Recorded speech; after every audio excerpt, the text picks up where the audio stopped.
The title of today's forum is Syria and the Levant, Options for U.S. Policy, and as we know from recent events, and I agree, I thought the President gave a really fine speech last night, America's approach to Syria has both immediate and long-term elements. The immediate question obviously stems from the Syrian government's chemical weapons attack 3 weeks ago in the suburbs of Damascus, and drawing on its illicit stockpile of sarin gas, the Assad regime murdered more than 1,000 people, many of them children, and few, if any, of whom could be classified as combatants. And this was not the first such atrocity committed by the Syrian government, but it was the largest and most horrific and has been condemned by governments across the globe.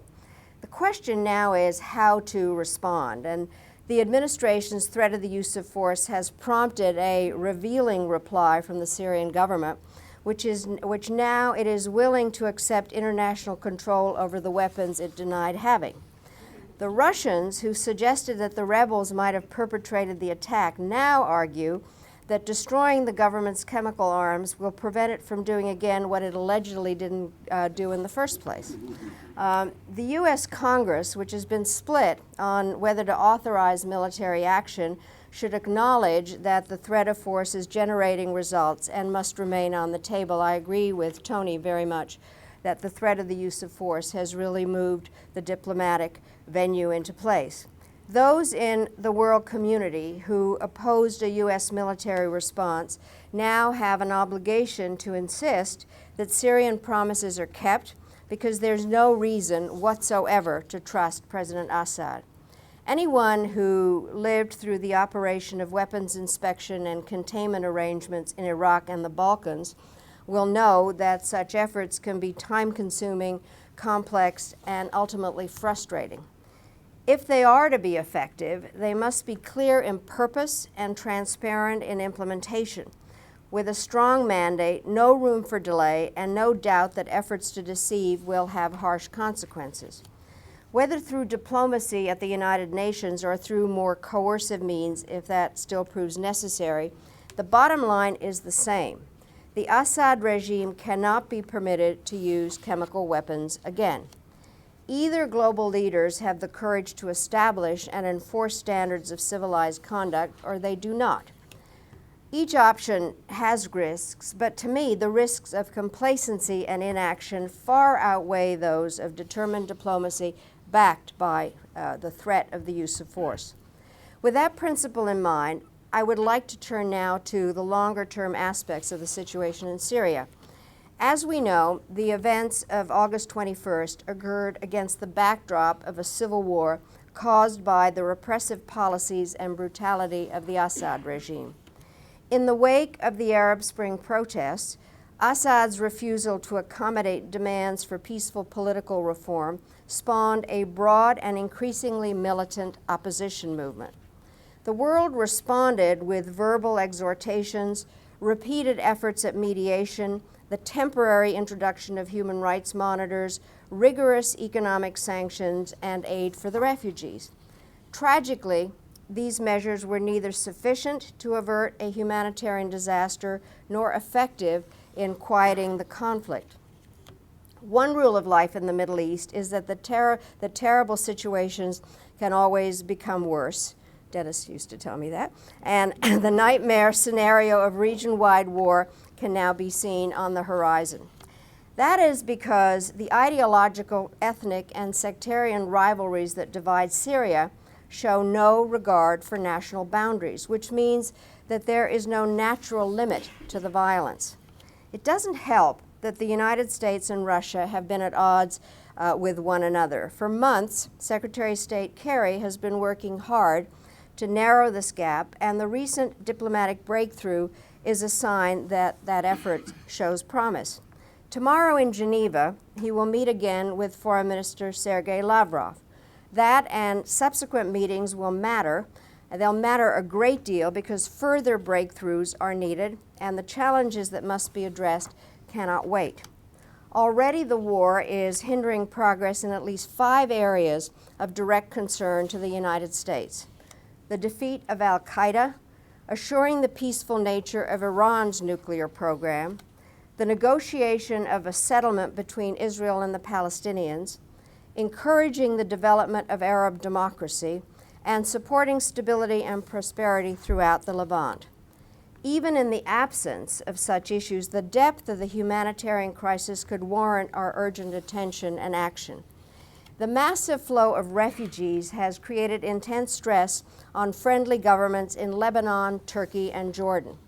I recently visited Jordan myself, and I went to the Syrian refugee camp. But I was told by the people in Jordan that the combination of the Palestinian refugees, the Iraqi refugees, and the Syrian refugees in terms of their population is as if the United States had 40 million refugees. We can't even deal with 11 million undocumented workers, and Jordan is in a very difficult place. The current size of the refugee population in Jordan is difficult to sustain, and then there obviously are those Syrians that are not in the refugee camps that are in fact wandering around looking for jobs and a variety of issues. And the influx increases every day. We have learned to our regret that the refugee experience can be a bitter one, generating anger that may fuel future cycles of division and strife. Meanwhile, inside Syria, millions of people have been driven from their homes and are often at the mercy of the competing military factions. Wherever I go, people ask me what America's overall objective in Syria should be. My answer is obviously less difficult to state than to achieve. But the first challenge in any journey is to have a destination in mind. And for the United States and for most of the world, and I suspect for the majority of Syrians, that destination is peace on a foundation of broad and stable enough one that can last. That is, by definition, a peace under which the rights of all are respected and violent extremists are marginalized. We know that the path to such a settlement is currently blocked, but today's stalemate need not be permanent. Now, I may be overly optimistic, but I believe a constituency for compromise can be built. And that will require widespread diplomatic consultations aimed at the generation of a coherent message to each side. Now, President Assad, you have such a choice, and I have actually used this point to other leaders who have overstayed their legitimacy. You can leave office voluntarily and soon, or you can leave office involuntarily and soon. But either way, you will not have a say in Syria's future. To the rank and file members of Syria's armed forces and government, you should know that if you are to survive, you must be willing to share power. To the opposition, you should be aware that opposing Assad is not enough to guarantee international support. You must develop a degree of unity sufficient to operate and negotiate effectively, and you must adhere to democratic and humanitarian norms. To everyone involved, you must accept that this war will end not in conquest, but in a ceasefire leading to conciliation, because the next government will not be able to govern if it leaves large factions of the population without representation or protection. In the future, the line that will matter most is not that which can be drawn between the Alawites and the Sunni Muslims, or between the Baathists and the non-Baathists, or between Arabs and Kurds. The fundamental question Syrians will have to answer is whether they are prepared to live with their neighbors in freedom and peace. And those who say yes and who act in accordance with that desire will deserve the backing of the international community. Those who say no will become obstacles to the outcome most Syrians and most outside observers hope to achieve. This reality is something we need to bear in mind now as we contemplate the next steps and our approach. According to the President of the United States, quote, "Until stable governments are set up and supported locally, the Middle East will never calm down," unquote. That pronouncement came from the White House, not of Barack Obama, but of Dwight Eisenhower in 1956. Eisenhower also defined leadership as consisting of 4 elements: the capacity to educate, the ability to persuade, the willingness to compromise, and patience. Over the decades, we have learned not to expect miracles, especially in the Middle East, but we have also learned not to give up. Everyone that has said, and everything has been said about the Middle East was once said about the Balkans. Many of the passions that have split Syria asunder were on display less than 2 decades ago in Bosnia and Kosovo.